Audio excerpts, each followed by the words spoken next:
Hi, I'm Rev Myron. I'm a minister through Pathways of Light, and I've been a Course in Miracles student for 43 years. I'm going through the lessons again this year. I read them with Jesus and ask for clarity, and then I write from that clarity. And that's what I'm sharing with you today. So let's get started.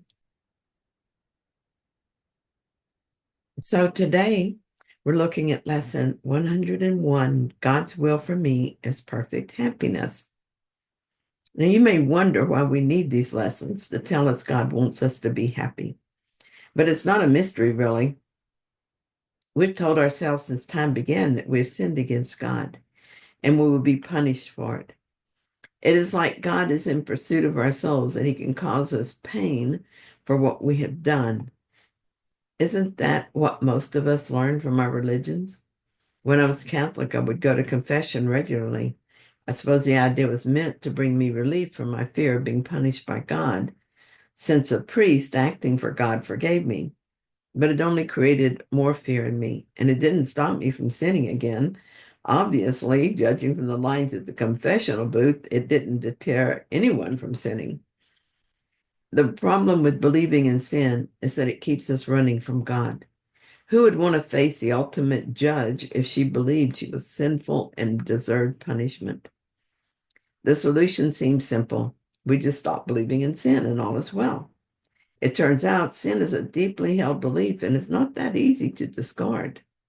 If you think that you no longer believe in sin, then try this test that I used on myself.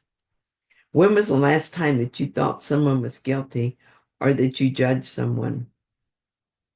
For me, it was this morning right before I started my lesson. If I believe in anyone's sin, I believe in sin, and therefore I will believe in my own. This belief condemns me to the hell we made of this world. That's a pretty steep cost just so that I can believe something that's not true. In paragraph 5, he tells us you need the practice periods today.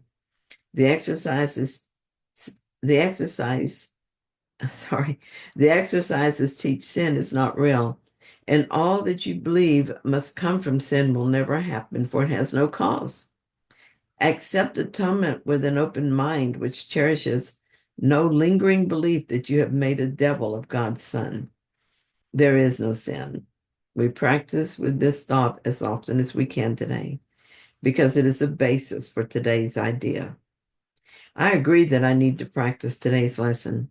I do sincerely want to forgive the idea of sin, so I must practice that forgiveness.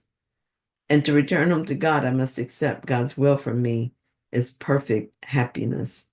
This means he has no designs on my soul. I'm the one who has condemned myself, not my Father. Sin is causeless because God did not create it. And being causeless, it can have no effects. I am free. And in this practice, I'm convincing myself of this truth. I've taught myself a lie, and now I'm teaching myself the truth.